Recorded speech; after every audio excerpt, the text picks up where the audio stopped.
welcome to the Tuesday edition of Talking Football, where we look at the Spanish and French leagues, and we have so much to talk about. With me here to do it are, once again, football analyst Amit Leventhal and I24 News Merav Savir, who covers their reaction in the press. And on our show today, we will talk about the amazing performance by Cristiano Ronaldo, who by himself kept Real Madrid alive in the championship race. We will ask the uncomfortable questions about the Spanish league, following the miserable display by Cordoba against Barcelona, and we'll look at the race, which is still not over in France. All this and much more coming up right now.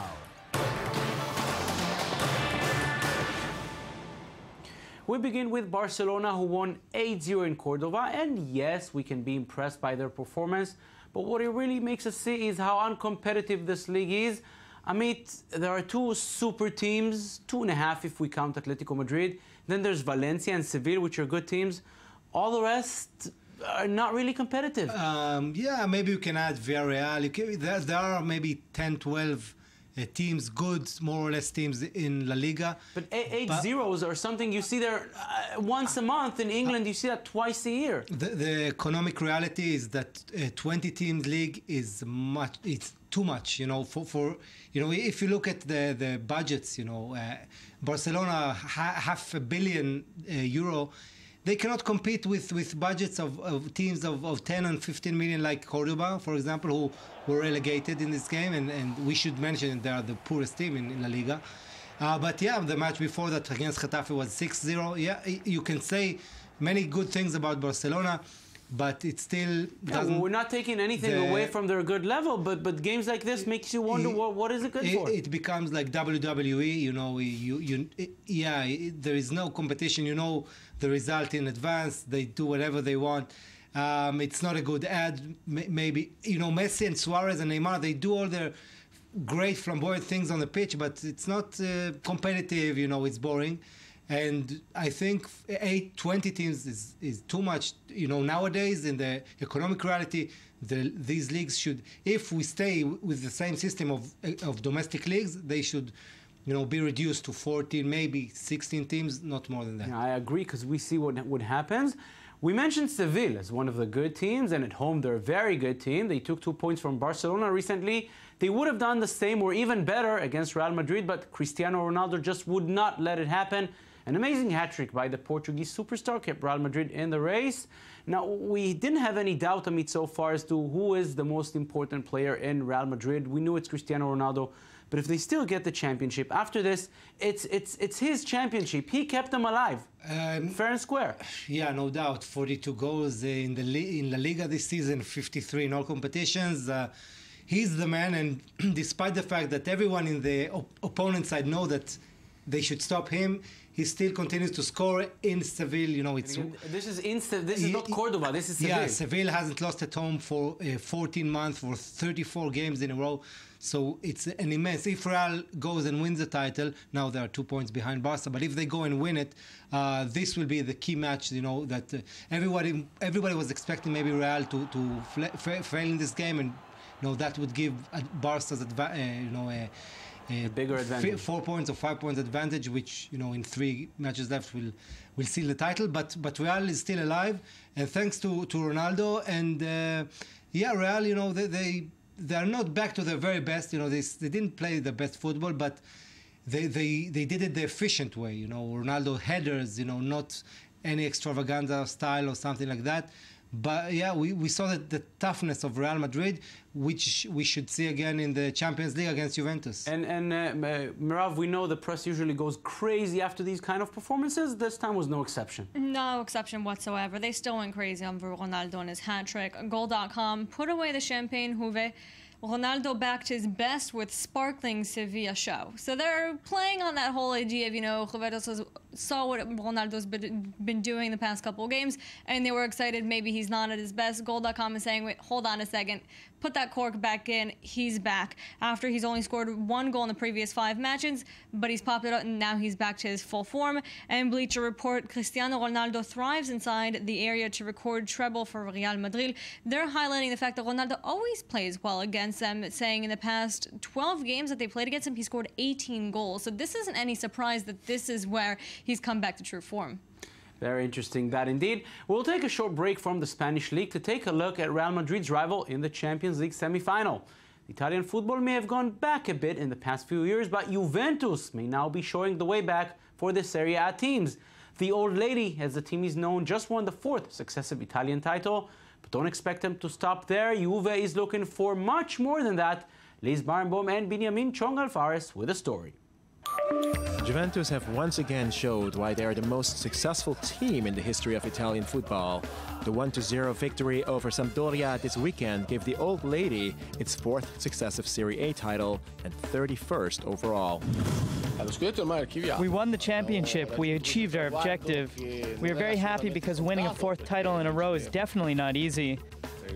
This is my first Scudetto with Juventus, and I think the players deserve it. Juventus clinched the championship with 4 matches still left to play in the Italian league. They may not break the record 102 points from last season, but they completely dominated the action in the Serie A from the beginning. And now with the championship already in their pocket, the Bianconeri can now put all the focus on their biggest challenge, the Champions League semi-final clash against Real Madrid, with the hope of returning to the final for the first in 12 years. Nessuno. We are among the 4 best teams in Europe. Nobody would have bet a penny on us, much less €1. Many people thought we would not even go past the group stage. We had a great season so far, but we have no intention of stopping here. But we also know we will have to be at our best since we are facing the European champions. Real Madrid may be the favorite team ahead of the semi-final, but everybody in the Spanish club knows that Juventus is a very dangerous rival. Juventus have players with a lot of experience, and even if this team has not been seen in the semi-final for a long time, their players are used to playing in big games. The fact that they have not reached these levels in a long time will only add to their motivation. Coach Massimo Allegri joined this summer from arch rivals Milan, and though there were fears among the fans following his arrival, his first season turned out to be a major success, and he has no problems to give some of the credit to the former coach Antonio Conte, the current manager of the Italian national team. In the Scudetto, I think we gave a demonstration of a team that is serious, tough, and responsible beyond the merit of the club. It shows in the players' efforts and the coach himself in his own guidance of the club. Juventus had many successful seasons, but they never won 3 titles in one season. That fact may change soon. The Champions League semi-final is coming up, and the club from Turin is also qualified to Italian Cup final. Is it time for history to be made? Only time will tell. Amit, when the Champions League semi-final was held, people said, well, Real Madrid got the easier draw. Not so sure. Looking at their squad, there's Carlos Tevez, Arturo Vidal, Paul Pogba, Buffon, and we heard Emilio Butragueño say, this is a team that knows the spotlight. Easy it's not. Yeah, I think the magic, if you can call it that way, the magic of Juventus is that they play the same way if they play, you know, a team from Uzbekistan or a team from Spain, from Real Madrid. You know, they will not look at their best. They will, you know, have the 1-0 result. It's the same result, the same. You know, they adapt very well to the other side, to the opponents. And Juve, you know, they have nothing to lose because everyone says they are underdogs, and it's a great team. You know, they are in the cup final, won the championship. They can win trouble. You know, and exactly, and why should not they believe? Because, you know, they are in good form. Real plays Seville, tough matches against Seville and Valencia. You know, these 2 weekends. Juve already won the title, so they can relax, be more, you know, prepared better to these matches. You know, their defense is key always. Juve has great defense. They will try to suffocate Real's game, and you know, Benzema will not be playing, but Pogba probably is missing from the first leg. You know, it's a big miss for Juve because he became this season, you know, the pinnacle of their game. Still, Marchisio, Pirlo, you know, they have talent and as well as you know, they've been there, they have the experience as well. So I think Juve could be, you know, a hard I think Real will make it, but it won't be that easy as people think. And Mirav, the first leg is just hours away now. What is the take on the press as the game quickly approaches? Well, a lot of them are looking back at the history between them. Bleacher Report, Juventus await nostalgia loud in Champions League semi-final with Real Madrid, taking a look back at the other times they faced each other and saying... 1998 final. Exactly, but also arguing that this year they're more evenly matched, which goes against the whole argument that when they first were matched up 2 weeks ago, or a week ago, that this is the easier match than the other one in the semi-final. In Sporto, Juventus versus Real Madrid, Serie A King set for Real test, again reaffirming their status as the best team in Italy, and now this is the next step for them. And a more interesting look, and taking Forbes, there's a Forbes title whispered. Italian soccer is on the way back, and Juventus is leading the way. Taking a look at Italian soccer over the past couple of years, saying they've been struggling, but this is the way that Italian soccer, football, whatever you want to call it, this is an American website, is reaffirming and re-emerging on not only in the Italian league itself, but on the European stage, and they're paving the way. Very, very interesting semi-final that is. I think the last time Juve was in the semi-final, it was 2003. They played against Real, and they won. It was amazing in overtime, 3-1 win, and Nedved could not play the final against Milan. And Juve was in the 1998 final when Real won. Real were the underdogs, and they won it. So two such big clubs can go either way, though Real are clear favorites. A lot to look for in this clash. Now let's go back to La Liga and look at some of the other results from the weekend. No goals were scored at the Vicente Calderón in the match between Atletico Madrid and Athletic Bilbao. Valencia keep their chances of catching up with Atletico after beating Eibar 3-1, and Malaga lose 2-1 at home to Elche. Don't be surprised if this championship race goes all the way to the final whistle of the season with 3 matches and 9 points to go. Barcelona maintain the first spot with 87 points, still a 2-point gap over Real Madrid in second. Atletico Madrid are third with 76 points, but the gap from Valencia in fourth is now down to just 4 points. Sevilla are fifth with 69 points, still with a chance of grabbing Spain's final ticket to the Champions League.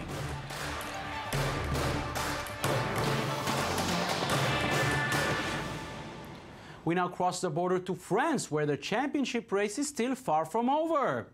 Champions Paris Saint-Germain had no significant troubles in Nantes. Any worry they may have had was quickly forgotten as Edison Cavani scored early on. Plus Matuidi added one of his own later in the first half. PSG returns home with the 3 points. 7 points from the 3 remaining matches will be enough to secure another championship for the Parisian club. This doesn't mean Lyon is giving up yet. They beat Evian 2-0 at home. Alexandre Lacazette scored his 27th of the season, practically sealing his place as the top goal scorer of the French league this season. It may not be up to them anymore, but Lyon is still in the fight. In other results from the French league, Marseille are back to winning ways after 4 successive defeats. Marcelo Bielsa's team won 2-0 in Metz. Monaco are closing in on the 3rd ticket to the Champions League as they beat Toulouse 4-1 at home. And any hope Saint-Etienne may have had of catching that precious ticket is about to vanish as they went down 1-0 in Corsica against Bastia. With 9 points still left to play for, the gap at the top stands at 3. Paris Saint-Germain are first with 74 points, Lyon are second with 71. Monaco are third with 65 points, followed by Marseille and Saint-Etienne, both with 60.